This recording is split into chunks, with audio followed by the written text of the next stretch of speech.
lot of indulgences. I'm Sonal Mehrotra Kapoor here in Mumbai. And I'm Toya Singh joining you here from New Delhi. We hope you're feeling a little hungry. That's a little clue. We've got an action-packed show. Let's take a look at all the stories. For the first time ever, the Breakfast Club is serving you breakfast. We get you a breakfast starter kit. All the breakfast hacks you need to know, breakfast ideas. We're going to be bringing you all of the healthy details. In a global first, an Indian startup has now launched a 3D printed rocket in the space. It's already out there, and guess how long it took? Just 3 days to print that rocket. The man behind it, the team who made it happen, join us on the program. And TBC is back with your favorite TGIF. Thank God it's Friday. This is all of your weekend to-do list activities. So what can you watch? Where can you go? We're going to tell you everything. We review the Honda XL750 Translap. It's a Honda's latest peak performer, or the question really around it is going to be answered by Overdrive.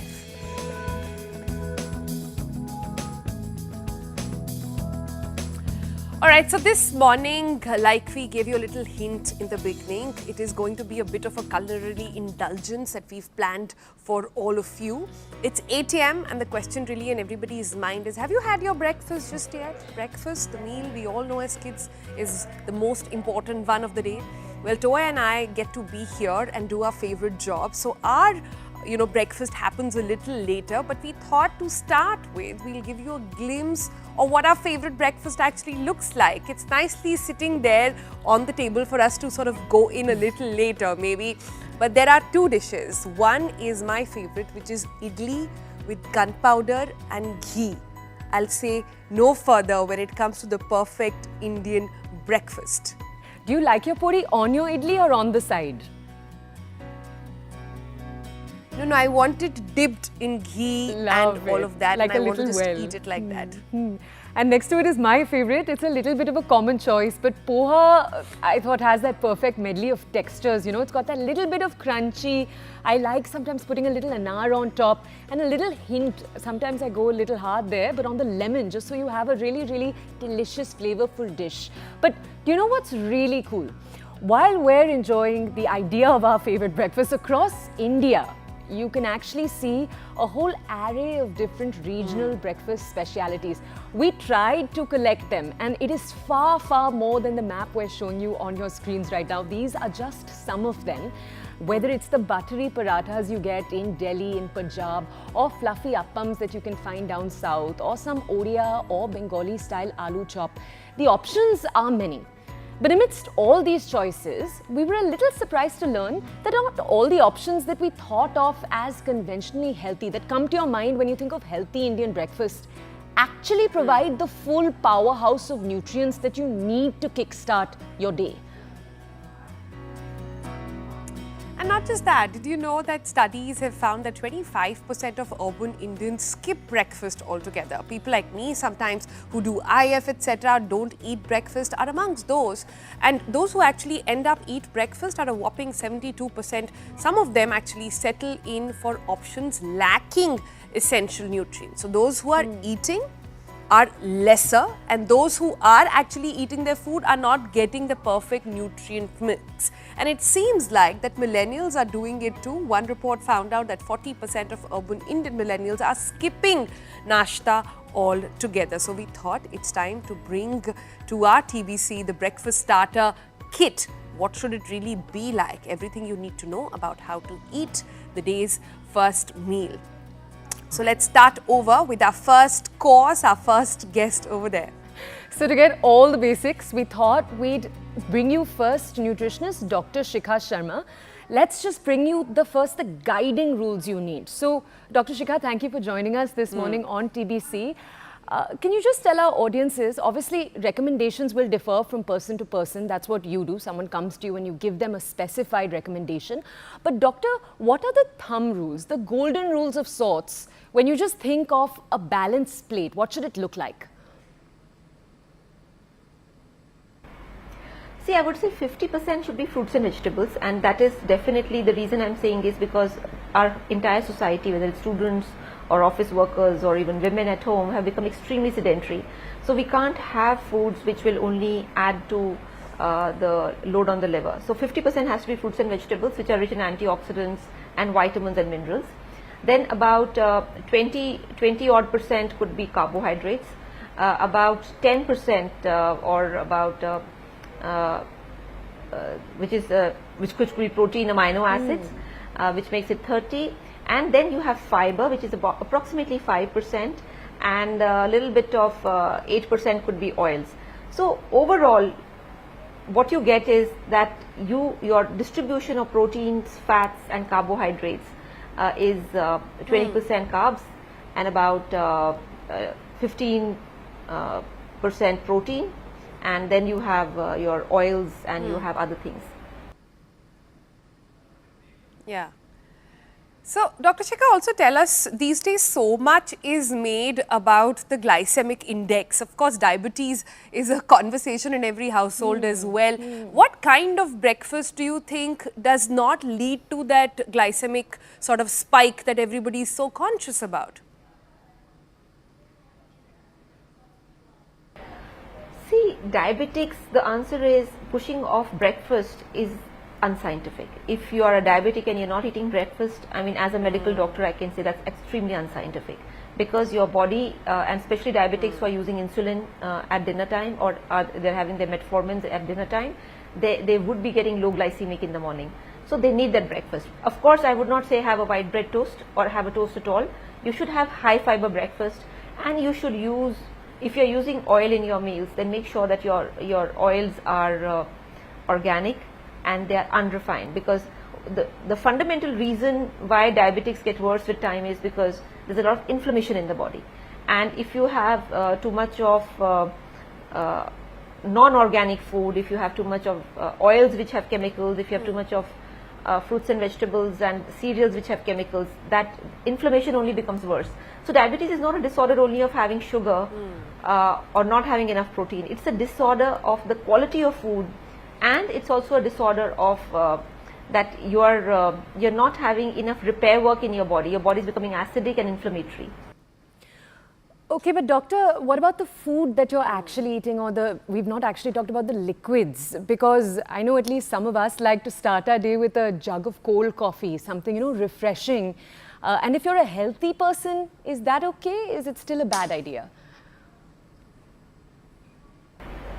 I think it's not a good idea. The reason is because when we are younger, all these things don't show their effect, but with time, these things start adding up, and that's the reason a lot of people get acidity, they get GERD, which is a reflux, esophagitis, they get weight. I mean, a lot of women just put on weight because their metabolism has been affected by all these things.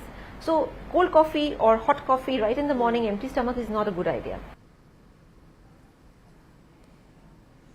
Empty stomach is the key over there. So you can still enjoy your cup of coffee as long as you've eaten something before that, just to sort of clarify why we are sipping constantly all the time. But Dr. Shekhar, we've spoken about diabetes, we've spoken about lactose in a way. What about those with heart diseases? They're a majority of Indian population as well. Any recommendations for them?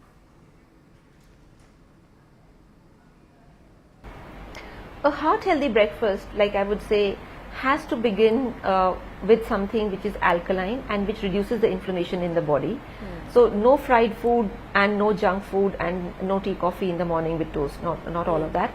A heart friendly breakfast, I would say, have a vegetable juice, which could be simple is ABC, apple, beetroot, carrot juice. So begin with the vegetable juice. Then after that you can have anything which is whole grain. It could be it could be like poha, which has peanuts in it, or it could be, if you are say if you're a South Indian, it could be even a brown rice idli, and you could have a tomato chutney.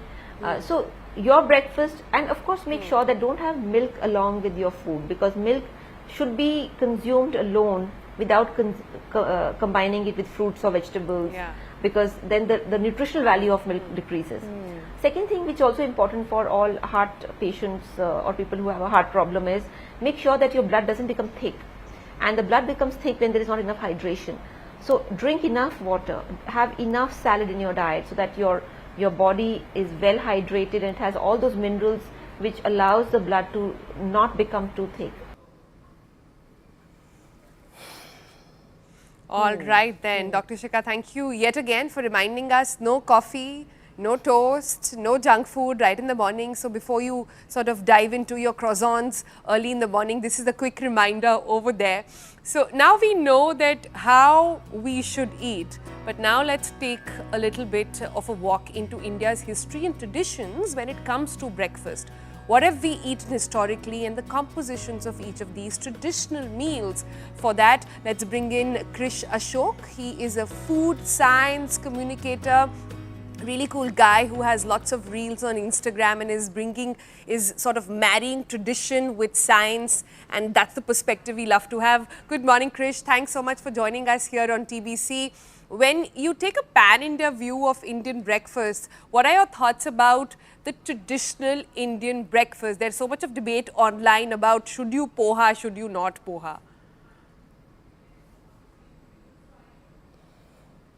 Historically, there was no concept of breakfast for anyone other than those doing hard labor in the fields. So you needed a lot of carbohydrates and glucose in your blood to be able to go work for hours in the field. So people would have very carb-heavy breakfasts. The concept of people who don't do that kind of hard labor eating breakfast is a relatively newer phenomenon. And we've simply adopted working class breakfasts as our own. So without realizing the fact that those are very, very high on carbohydrates, right? This is something that I think a lot of Indians now, given that we are the diabetes capital of the world, to start realizing that our breakfasts, as delicious as they are very high and disproportionately high in carbohydrates. And we actually don't have a tradition of eating them as far back as people think we do. Oh, that's super interesting. Okay, so we aren't historically breakfast eating largely as a people. But tell us the breakfast meals that we think of, like idli, sabudana, poha, upma, we were just talking about them. Which are the good ones that we can eat in the morning, should eat in the morning rather? So if you really ask me, I know it will probably disappoint people. It's very difficult to find a breakfast that is truly balanced in a macronutrient sense. Most of them are lacking in protein.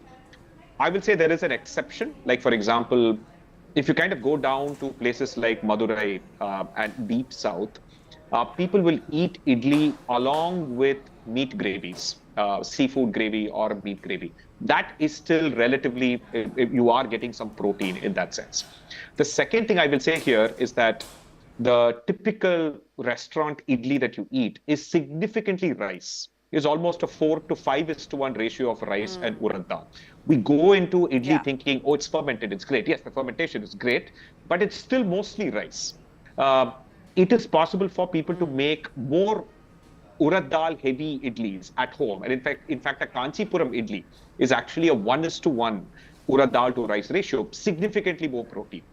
And there are places in Kerala where people have experimented with fermenting soybean along with rice.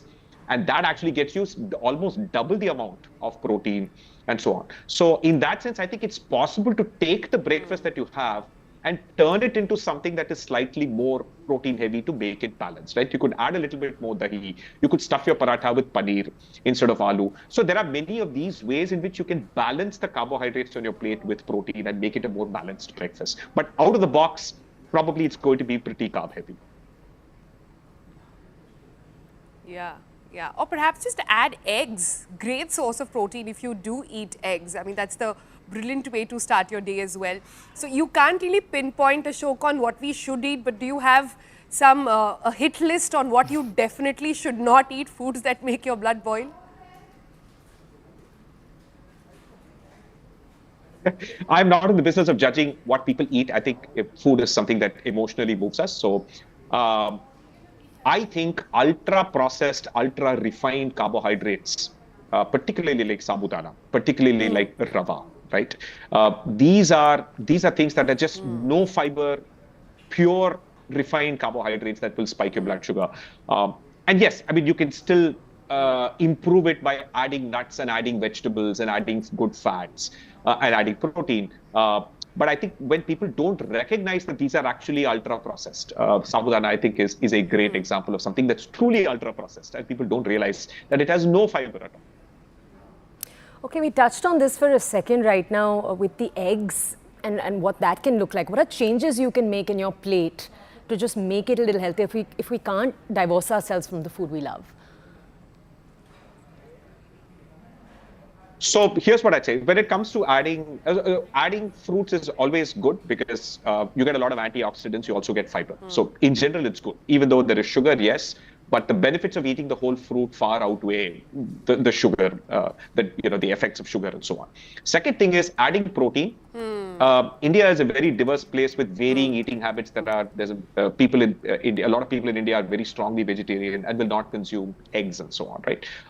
If you ask me, 70% of India that is meat and egg eating. The easiest way to add protein is to add eggs, right? 2 eggs. It's a very common myth that somehow the yolk of the egg is high in cholesterol and it's not good for you. No, the best part of the egg is the yolk. It has all of the fantastic fat-soluble vitamins and minerals that are not there in the whites, right? So eat the whole egg. 2 eggs with your upma or poha is a fantastic way to balance out your breakfast. You see this sometimes in Southeast Asia. Most food is often topped with an egg, right? And then this is a fantastic way. And it only takes like 10 or 15 seconds. If you do not eat egg, there are other ways, like for example, a cup of dahi is at least 4-5 grams of protein, and that's actually, again, fantastically high quality protein, right?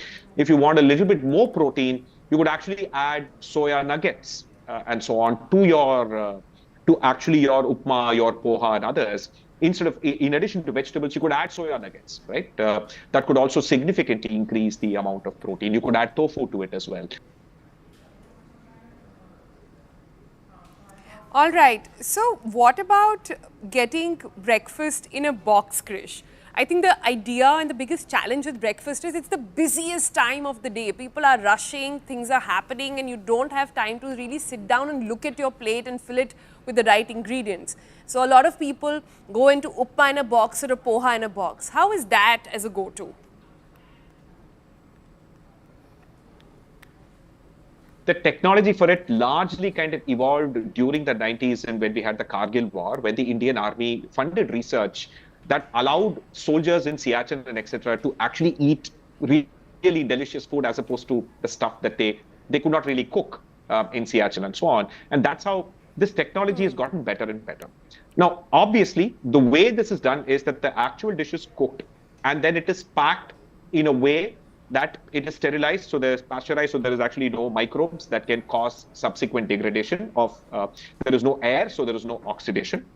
But since natural degradation still will happen because of the tiny amount of oxygen and things that could exist, you are going to add certain preservatives. Now, most of people's concerns are those preservatives, right? The only question, again, as always, is how much are you ingesting? In a typical processed good, the amount of preservative in terms of milligrams that's added is very, very small, right? So as long as your daily intake of those preservatives is under what is considered the safe range for that particular preservative, I think we're fine. Which means that if you're someone who eats something out of a packet, like all day, 2-3 times a day, then you're likely going over the daily allowance for that particular preservative or antioxidant that is actually being added and so on, right? So really, it's very simple. Pay more attention to the fact that you are eating an upma, which is, again, a lot of carbohydrates with very little fiber. Not the fact that whether it's ready to eat or whether it's homemade. Okay, this has almost been like a history lesson because you walked us through how India didn't eat breakfast earlier. You've also told us about the Kargil war. We've touched on all kinds of points we weren't expecting. Can we just ask you to leave our audiences with breakfast hacks of a sort? We were talking about how breakfast is your quickest meal, right? It's the thing you have to do in a hurry. What are ways we can make it simpler and easier? Yeah, yes. I think people undervalue convenience when it comes to eating healthy. If you are able to use the microwave and fridge smartly, you can actually eat significantly healthy because you will more often than not eat food that is cooked at home, right? People forget that what you eat from a restaurant, order from a restaurant, is 3 times more calories because of the amount of fat that is added to make it more delicious, has more salt as well, right? So leftovers and fresh food are really, really good for you. But you can also be smart about it. You can boil eggs ahead of time. You can cook a lot of dal and sprouts and those kinds of things and put them in like airtight containers in the fridge and use them during the week. You can also make base part of gravies and freeze them so that you can make a sabji very easily. You can absolutely use frozen vegetables, just drop it into your fresh made upma. That significantly improves the nutritional quality of that upma, and frozen vegetables are as fresh, if not fresher, than most fresh vegetables, at least in urban India. Unless you go pluck the vegetables, this is actually a better choice. So embrace the fridge and remember that microwaving food results in the least amount of micronutrient loss amongst all other forms of reheating. So therefore, use the microwave and the fridge and you'll really eat healthy. Okay. This is so much of information that's so helpful. Thank you so much for joining us this morning, Krish, taking out the time and for hopefully giving our TBC family a healthy start to the rest of the day. Well, that microwave thing is definitely going to be a conversation starter in homes. But here on TBC, we're not just giving you gyan, we'll give you actionable ideas. Krish did touch upon it and talked about how the Kanchipuram idli is actually a great balanced breakfast idea. So we spoke with Chef Ruchi and this is how you can try it at home. Take a look.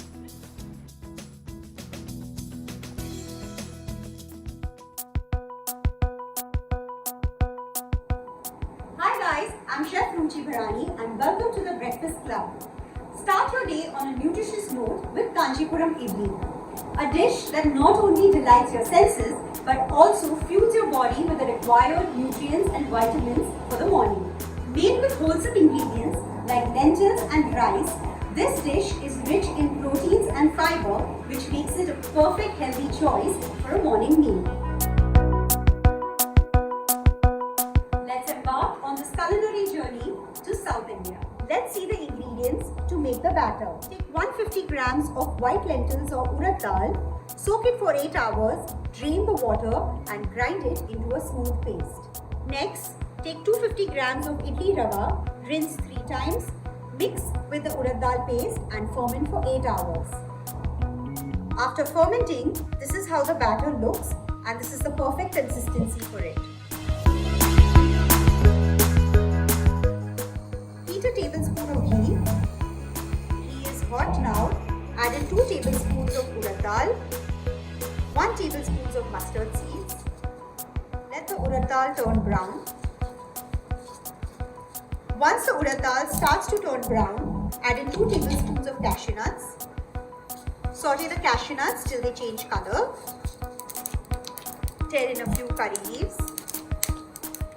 Add in a teaspoon of turmeric powder. Mix and remove from fire.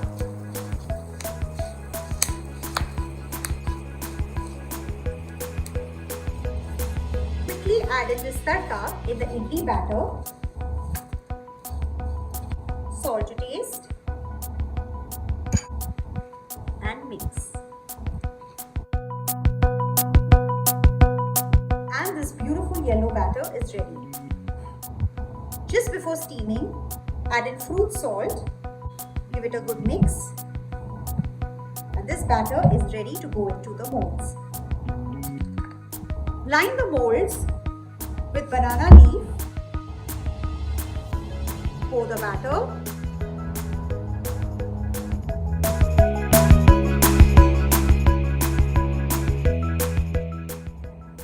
these idlis are ready to go into the steamer. The water has been boiling in the steamer. Place your mold, cover and let this cook for 12 minutes. South India is known for its unique meals like Kanchipuram saris, and once you are in South India, you cannot miss the food. 12 minutes are up. Let's open the steamer. Kanchipuram idlis are ready. Plate these fluffy and soft Kanchipuram idlis.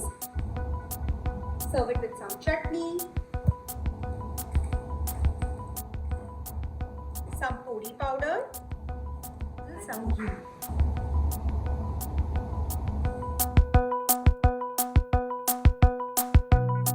There you have it, folks, the secret to crafting the perfect Kanchipuram idli.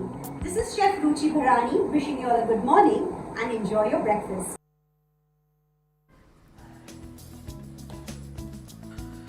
All right, so that was an interesting way to make an idli, but I'm a very back to basic person, so clearly if given a choice, one would love to just go back to the good old basic idli with lots of ghee and lots of gunpowder.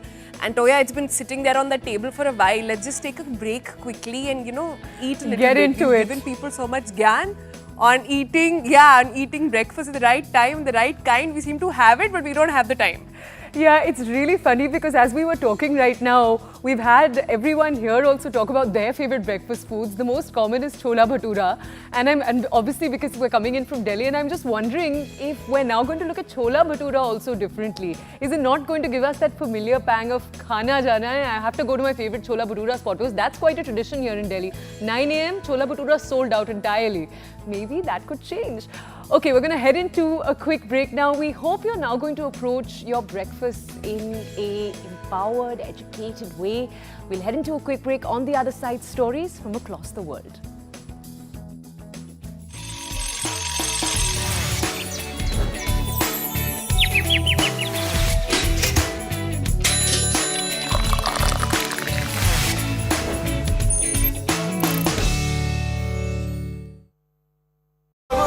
Reported that more than 11 people from the deceased are from Kerala, and then some are also from Tamil Nadu and other northern states.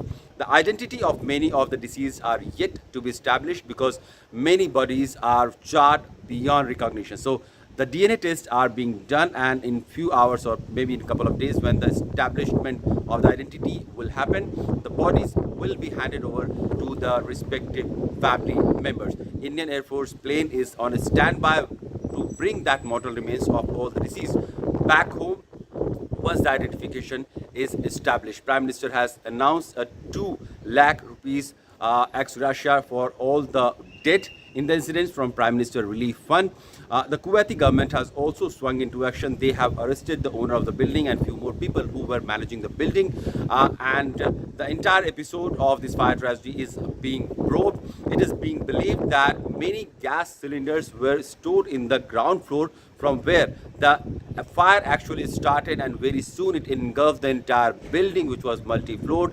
The incident happened early hours of morning, so many of the workers were asleep and they could not save themselves. The local authorities quickly responded to the fire reported by some of the people, locals, and then they doused the fire, but it took several hours, and by then dozens of people were already dead. Officials are also probing other building or other premises which are housing laborers in such poor conditions, and they are also trying to audit buildings across the country and working conditions of laborers also, including from India. The poor working conditions of laborers in Gulf countries have been an issue in the past also, and Indian government has tried to raise the issue at multiple times at multiple levels with the respective government also. The Indian government also provides an insurance scheme, and that is Pravasi Bharati Bima Yojana, and that kinds of help all those blue collar workers who go to these countries for job or some employment opportunities. The PBY offers a range of benefits such as medical coverages of up to 1 lakh rupees for injured, sickness, ailments or disease with a cap of about 50,000 rupees per hospitalization. It also provides a generous insurance cover of about 10 lakh rupees in case of accidental death or premature disability, and also it covers the reimbursement of return economy class airfare for one attendant in the case of an ailment or accident, death or permanent disability. Also, PBBY also offers family hospitalization in India for up to 50,000 rupees for spouses and the first 2 children up to 21 years of age. And then there are other medical benefits also. So while Indian government has been doing its own part to provide some medical assistance and relief to these workers going abroad, because they are also one of the largest sender of remittances to various states and families that not only support their own families but also contribute significantly in the overall GDP of our country. So while billions of dollars come every year from these diaspora community to their families, Indian government has always found responsibility to take care of their working condition and the way they are treated abroad. These workers who are now dead, they were apparently working in some oil field and near oil field in Kuwait, and the reason why this fire tragedy happened is still being probed. The number of deaths can go up. It is still now about 42 people. Establishment of identity of many of the deceased.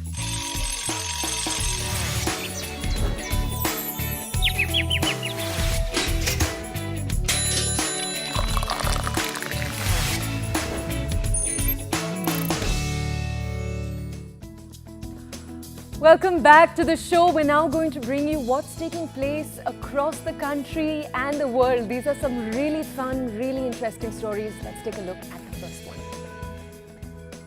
The analysis of medical data gathered from SpaceX's Inspiration 4 mission has revealed some very interesting facts. Temporary cognitive ability actually declines. Immune systems feature stress and genetic changes. They were all detected in the space crew, which mostly returned to normal post-mission. But there were those changes. The analysis proves that 3 days in space were enough to change bodies and minds of astronauts. Japan's unique vending machine culture is on the verge of a breakdown as the nation is set to introduce a new set of banknotes this summer to sort of thwart the counterfeits. The change will affect many businesses that run on decade-old vending machines. Currently, as many as 4.1 million vending machines that essentially serve to reduce reliance on cashiers across Japan are under the use of commercial purpose. And the Valve Corporation is facing a £656 million lawsuit in the UK for allegedly overcharging 14 million gamers. The claim is led by Vicky Shotbolt. It accuses Valve of using market dominance to enforce price parity and excessive commissions, breaching UK competition laws for at least 6 years. A Caribbean food restaurant in USA's Missouri is generating attention for its unique age limit policy. The Bliss Caribbean restaurant in St. Louis requires patrons to be over 30 for women and 35 for men, aiming for an adult-only vacation-like atmosphere. While drawing praise and packed dance parties, the rule has once again sparked legal questions over gender-based discrimination. This is a fun one. We looked at breakfast earlier, but different people have different tastes. A 39-year-old British woman, her name is Patrice Benjamin Ram Golam. Her taste is rather unusual. She's addicted, get this, to sand, bricks and cement and calls it her comfort blanket. According to her, eating pieces of brick, cement and plaster help her become a little happier.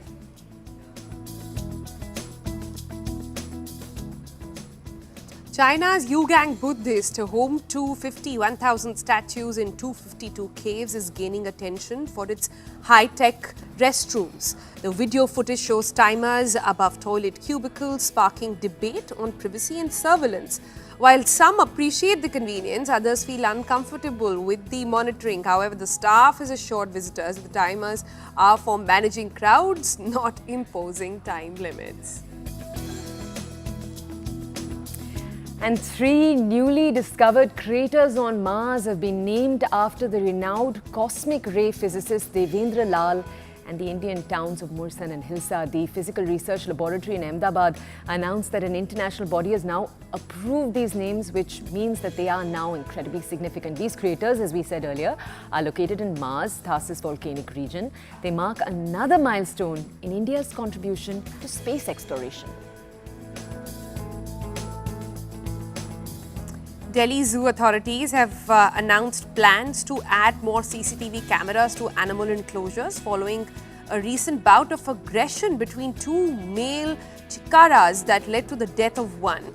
The fierce fight occurred on the 1st of June. However, the zoo director explained that such conflicts among animals in fact very common.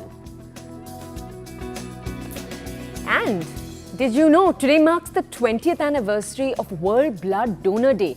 It's celebrated every year on June 14th, and this day aims to highlight the importance of safe blood and blood products. It also serves to express gratitude to everyone who is going out there voluntarily, who is unpaid, to provide their blood as a life-saving contribution.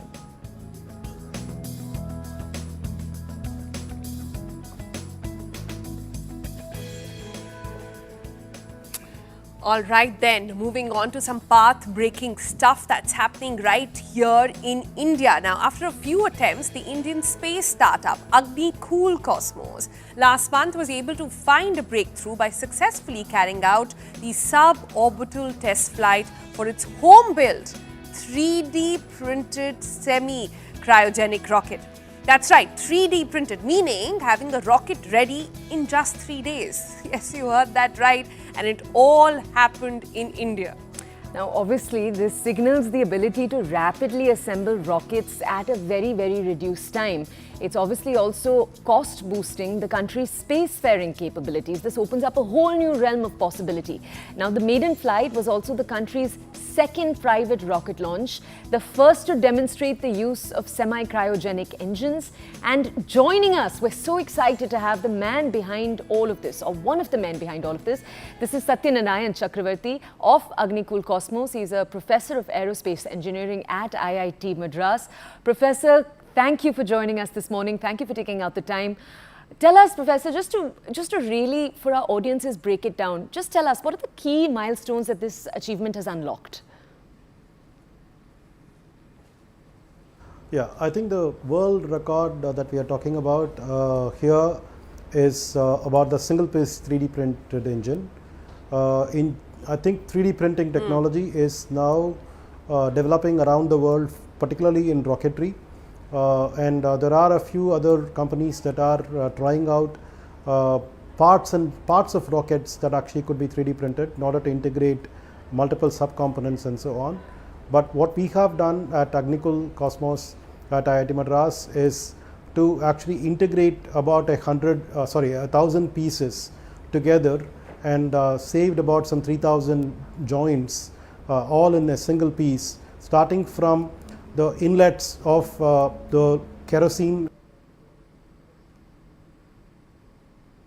Oh, nice. Nice.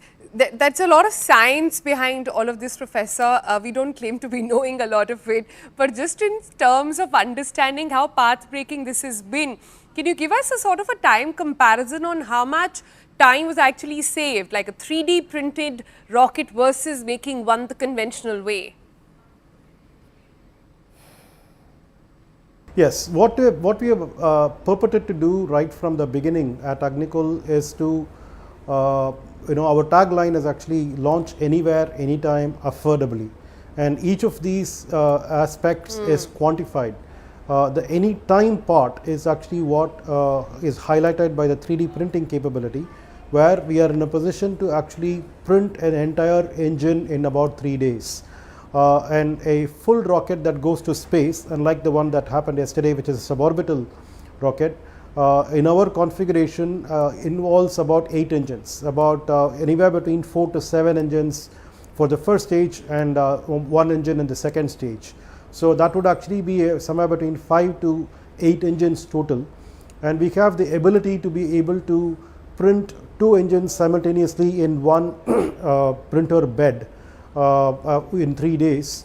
And if we have let's say 2 such printers in the near future, we will have the capability to print about 4 engines in 3 days and another 4 engines in another 3 days. So within about a week we will have all the engines done, and we can spend the next week in assembling all of them together potentially, which means that we can get a rocket up and flying from scratch within about a 2-week period is the ultimate goal. Professor, Wow. can you set this for us in the context of the larger Indian space movement, India's space dreams for itself? What does it mean in that context? So the 3D printing I mentioned actually takes 3 days. The 3D printer actually does not really bother about the complexity of the machinery that is getting printed, provided we are able to actually do this within the tolerances it can do, and that's the design process that we have to build into it. But a equivalent conventional engine will have at least about 1,000 different parts that will have to actually be put together. Each of these parts is very minute, and they require precision micro machining in the first place with very high tolerances, and then they also actually have to be very precisely assembled, and they will have to go through something like about 3,000 welds. Right. Professor, we spoke about the time being significantly less. What about the cost then? We understand India is making waves when it comes to our aeronautical engineering, what we're doing with our space mission as well. How do we weigh there for 3D printed rocket versus the traditional way? Yes, this is actually opening a new era of rapidly developing engines. So I think the point that I was just coming to is that the conventional way of doing this actually takes anywhere between 1 to 3 months when compared to 3 days. And I think recently ISRO has also actually started embarking on trying to convert some of their existing smaller engines that are used in upper stages of their launch vehicles into 3D printed ones. So in that sense, we are actually a bit proud that we have pioneered the entire process in India. That's lovely, Professor. Thank you so much for joining us, and congratulations again on everything that you and your team is doing. Look forward to what next you guys bring to the table. All right, on that note, let's shift gears from orbit back to Mother Earth. Let's focus on the world of auto, and this is a review of the Honda XL750 Transalp. Now, many are saying it's a scaled-down version of its African twin, but the spec sheet actually suggests otherwise. Right. So what exactly can and can't the new XL750 Transalp do? We're about to find out. Overdrive, as usual, gets you the final verdict. Take a look.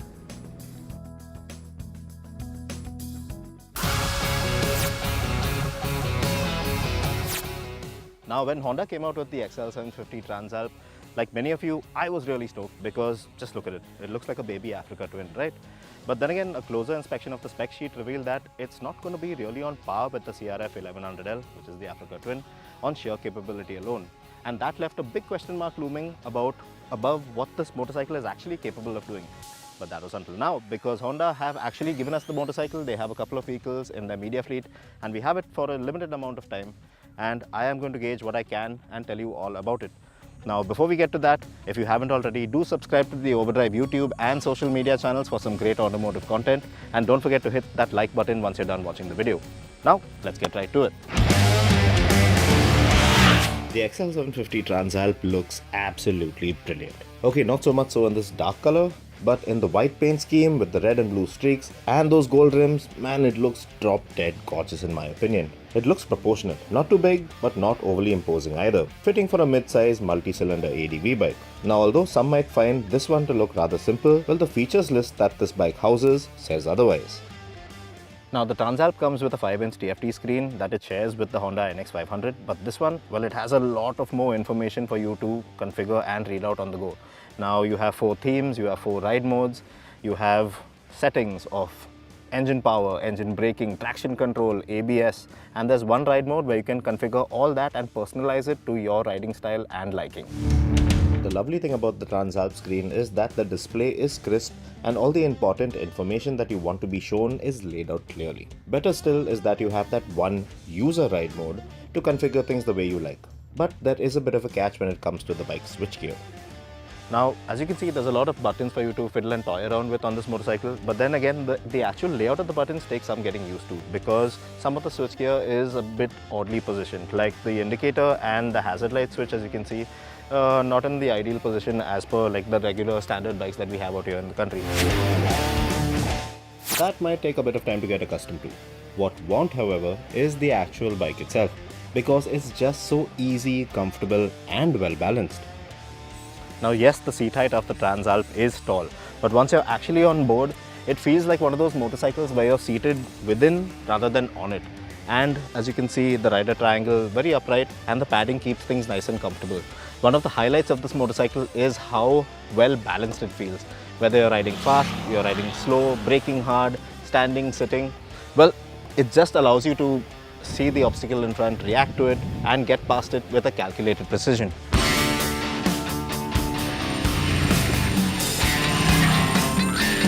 Honda have really mastered the center of gravity with this one. It doesn't feel top heavy when you tip it over, and that on its own allows you to really feel a great connection with this bike at all times, at least when you're riding it. And when you're not riding it, even walking this 208 kg stock bike around isn't a big task. But the best part about this motorcycle, it has to be the 755cc twin-cylinder engine. Now, it's one of the new parallel twin engines from Honda, and it's the same one that powers the latest Hornet 750 elsewhere in the world. So you definitely know that this one has got some sting. Now the 755cc liquid-cooled parallel twin that powers the Transalp is a real treat, because it makes a good amount of power. That's around a little over 91 PS of max power, 75 Nm of max torque, and being a 270-degree crank, well, it makes most of that power in the mid and top end of the spectrum, but there is a decent amount of grunt low down the power band as well. Now it's not exactly vibe-free, but it does have a nice amount of grunt to it, and that gives this bike a real good character. Out on the road is just a real treat, and it's just endless joy every time you ring the throttle in the right settings, of course. Acceleration is smooth off the line, and the clutch is nice and light, which is great for the city. And once the roads open up a bit and you dive into the mid-range, well, that's when you'll have yourself a big old bag of fun. Power build-up to the mid-range is fairly good, and after that, this motor just wants to spread its wings and take flight. Great fun if you fancy yourself a brisk ride. You can even hear nice clicks each time you work the gearbox, and it gives you this nice crisp feeling overall. The parallel twin engine is just so linear in its delivery. There are no surprising spikes in power, so it isn't a task when you throw the hammer down at any point. It's so involving out on the road. It feels like you're hitting the nail on the head each and every time you whack the throttle open. And I absolutely love the fact that you have engine braking settings on this bike, because it allows you to be just that little more at ease depending on the tricky weather or kind of terrain that you're going through. Yes, and even that boomy exhaust note from the N-Can, well, that enhances an already thoroughly delightful ride experience.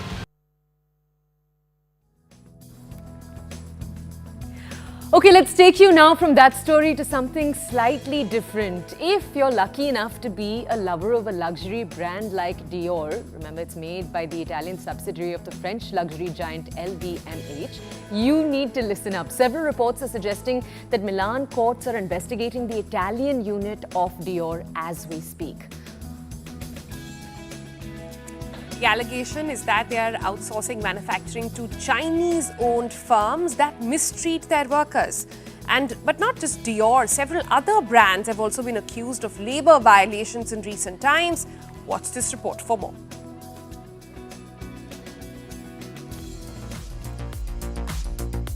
Big fashion companies often find themselves embroiled in controversies over one reason or another. And this time, it's luxury brand Christian Dior. Several reports suggest that a Milan court has put a unit of the French fashion house under judicial control, citing alleged labor violations. The French luxury company's unit making Dior bags has allegedly been handing work to Chinese-owned firms that mistreat their workers.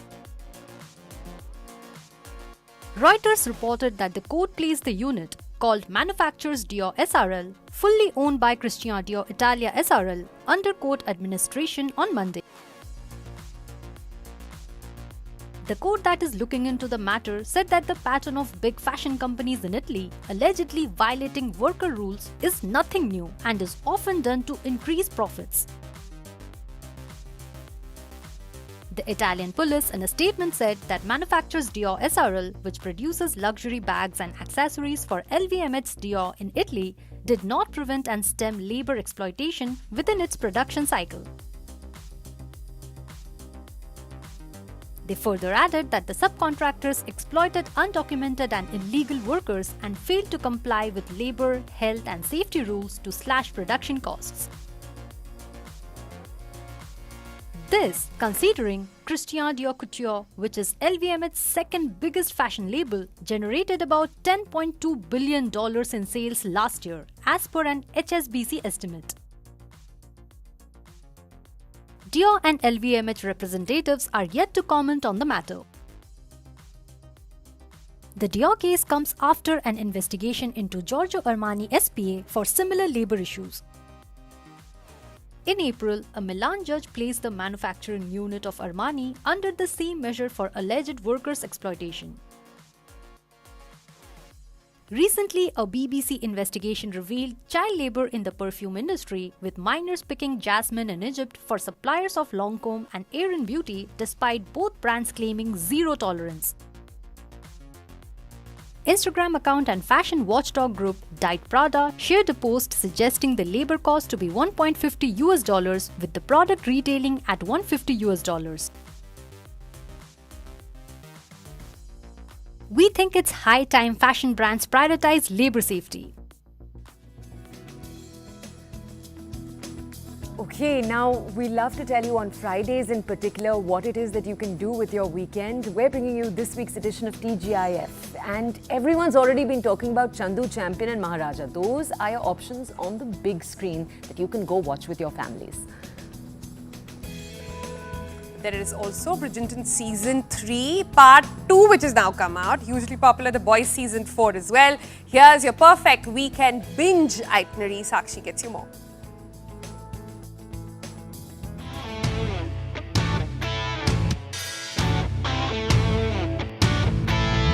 Hi everyone and welcome back to the TGIF on The Breakfast Club.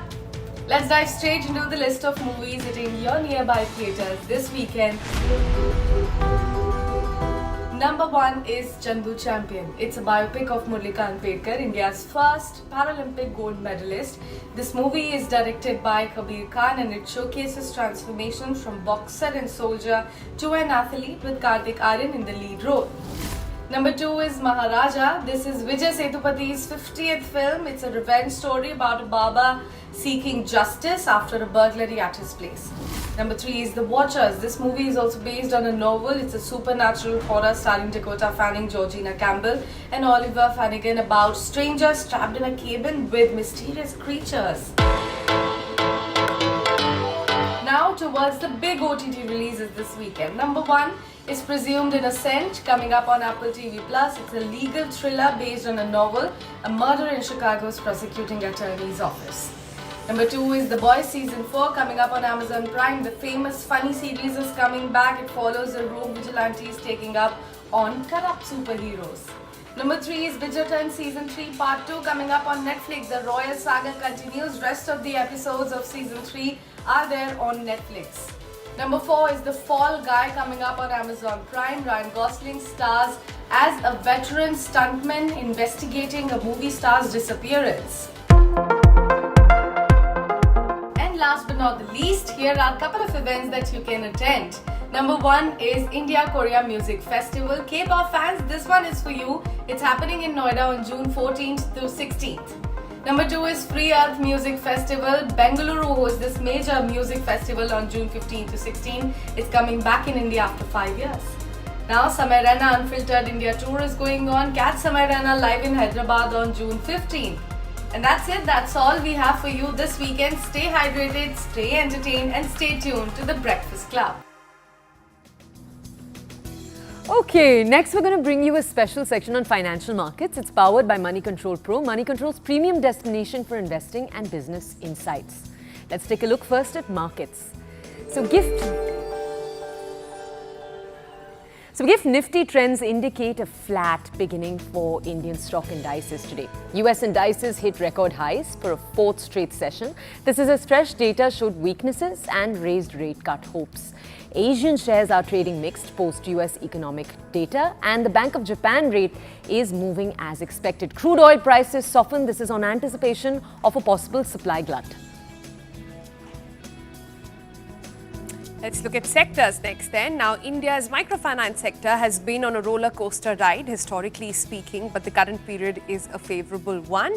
The NBFC MFIs are on a firm growth path, and asset quality is on an uptrend as well after being hit by the pandemic. The question is, are there opportunities in this sector for investors? Now log in to Money Control Pro to find out about India's microfinance sector and other actionable insights. It is the premier destination for all investing views and financial insights you will ever need, brought to you by Money Control.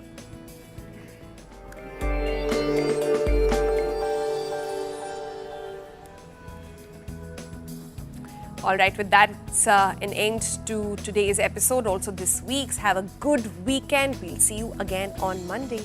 Goodbye. See you.